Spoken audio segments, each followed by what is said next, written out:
fiends, friends, and familiars.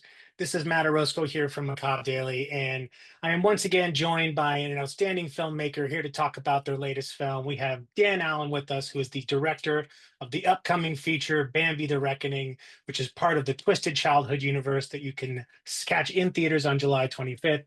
Dan, really appreciate you taking some time to chat with me today. Oh, thanks for having me. It's a pleasure, and we've been big fans of kind of the TCU, if you will, that Yeah. ITN and team have been putting together. So, congrats on the latest entry. You know, Thank you. I like Poohniverse. I told them, I was like, whether we call it Twisted Childhood Cinematic Universe or not, people will call it Poohniverse. So I was all for leaning into it. But yeah, it's cool to be part of. I mean, I remember when I saw the press release that it was going to be the Poohniverse, and I was like, Yeah. there's something about this name that feels like it wouldn't pass copy, but at the same time, I'm glad that it exists now because we can use it as kind of Yeah, our jumping yeah, off yeah. point. Yeah. But obviously, Bambi is such a benign character in so many ways, and so I'm curious from your Mm. perspective, what is it about Bambi that made for a compelling jumping off point to turn it into a horror character? Um, Honestly, I think the story, the book, the themes are already really dark. It's sort of like with a lot of these films, with the exception of, I would say, Winnie the Pooh, a lot of like fairy tales, when you take them back to their source text, are actually like very dark and moody and twisted and gory. Um, and it's not that Bambi was inherently gory and stuff, but it was a dark book, Like if you go online, it's often considered a horror text. In a lot of original analysis of the book.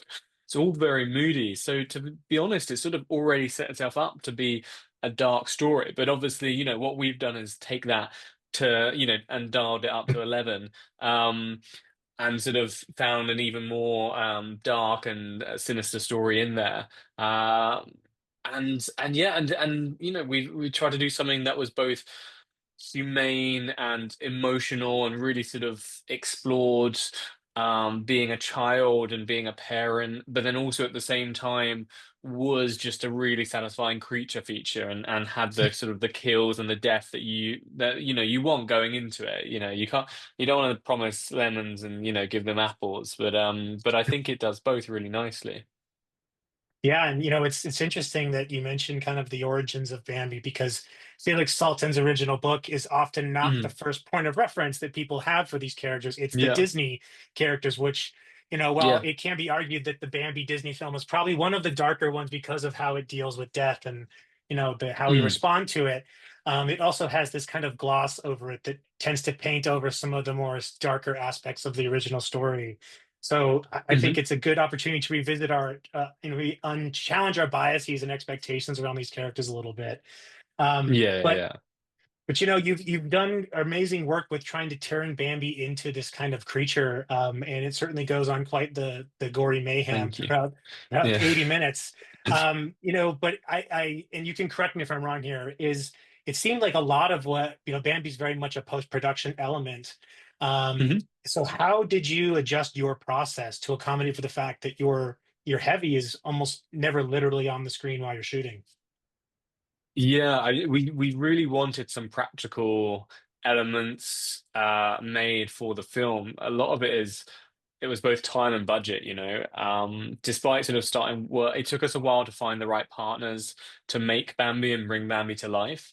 And then by the time we found the right people that we trusted to do a good job, it was too close to the shoot to get a design for Bambi finalized to then also get some practical elements made, plus also the cost of doing a practical head or a practical hoof, which were the two elements that I really wanted, was just really high. And it's these films aren't very big budget, and when you've got a big CGI deer, and other CGI creatures in there, then it sort of very quickly it just completely disappears.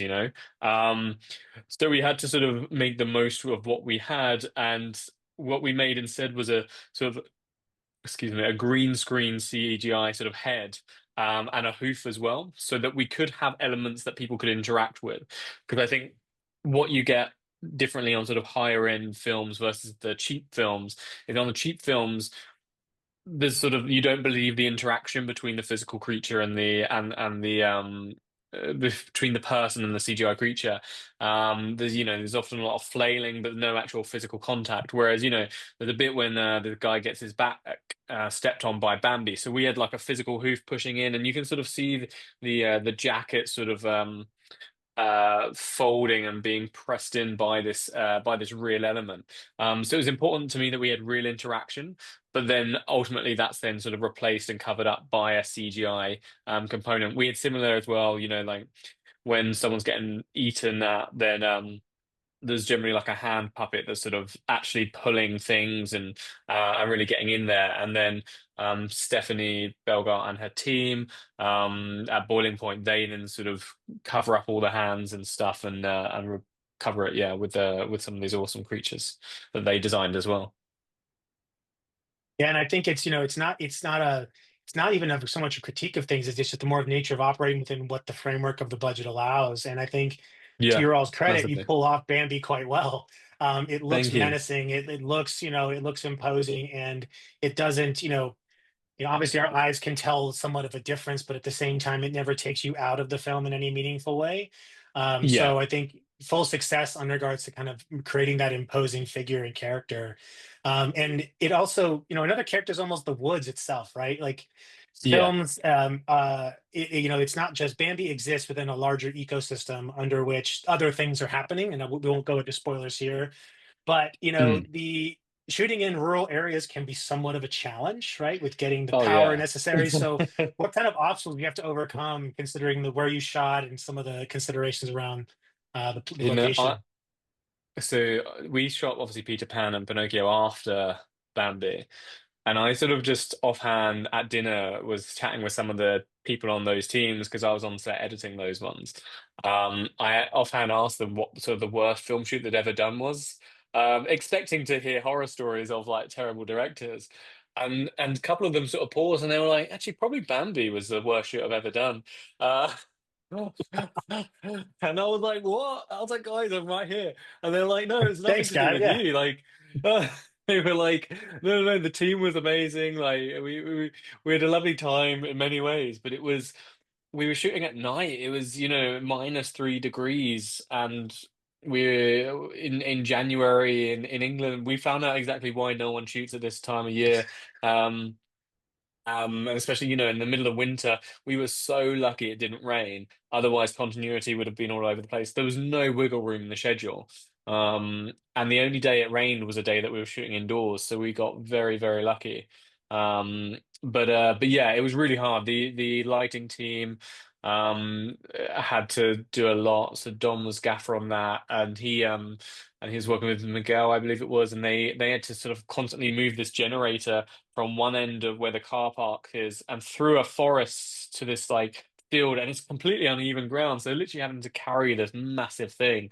So everyone sort of put in so much effort beyond what you'd almost normally hope for on a shoot just to sort of make it happen. It was a real push to achieve what we achieved at the pace we achieved it. The shoot was really short as well. It was only like 15 days, maybe 16 days. So it was Wow. really tight. Yeah, we copied loads of things that like Gareth Edwards did on the Creator.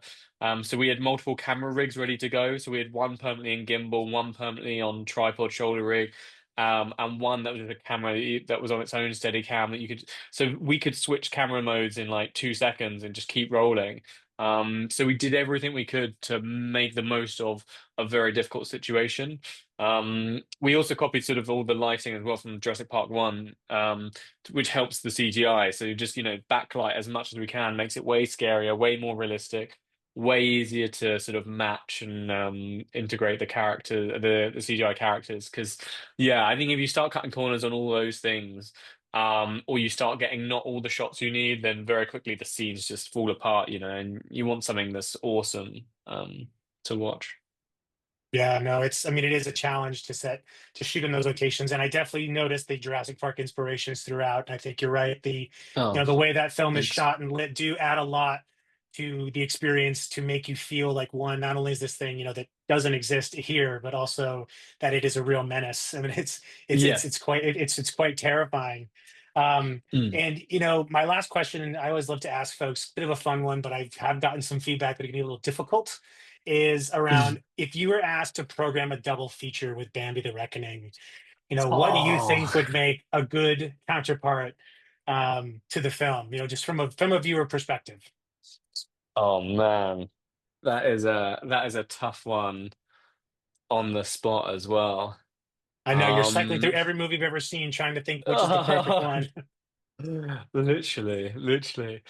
Part of me thinks it would be hilarious to just do the have the Disney Bambi film play first, and you do it as sort of this like build up and release, and the release is watching adult Bambi sort of run around and kill these hunters. But man, I don't even know.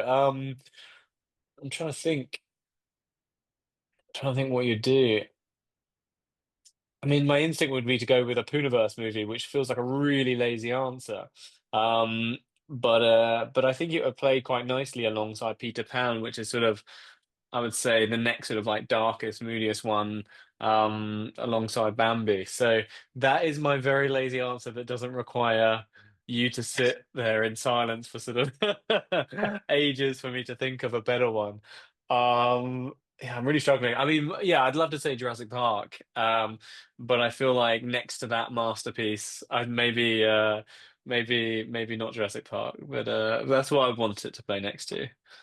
I mean, I think it's, the putting it next to Jurassic Park or even Peter Pan would just be, I think, from a viewer's perspective, it's about excitement, right? It's about seeing things that Yeah, you haven't seen before.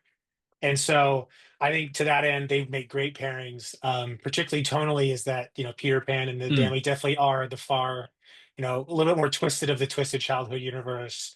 yeah, Um, and yeah, I mean, who hasn't had a good time watching Jurassic Park and then watching a giant deer, take a bunch of exactly. people out in the most justifiably gory ways. So Yeah, sign me up for a ticket. absolutely. Thank you. I mean, it's Jurassic Park with a deer running through the forest. That's what we wanted to make, and we think we did. I mean, as someone who lives in an area where there are quite a few rampant deer that will encroach upon our Oh, property all the really? time, they are quite menacing creatures. If you ever heard one yell before, they Mm, just kind of make this awful noise.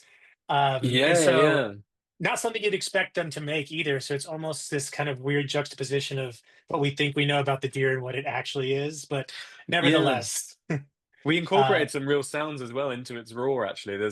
We had some real deer sounds, and the whole reflective eye things were based on some photographs we'd seen of deer. So there's a lot of real deer in this fake deer, is what I would say. Well, it looks great, and again, I think folks are going to have a good time just watching the absolute carnage that occurs throughout the course of 80 minutes. And Dan, I just want to say Thanks. congrats again to you on the film.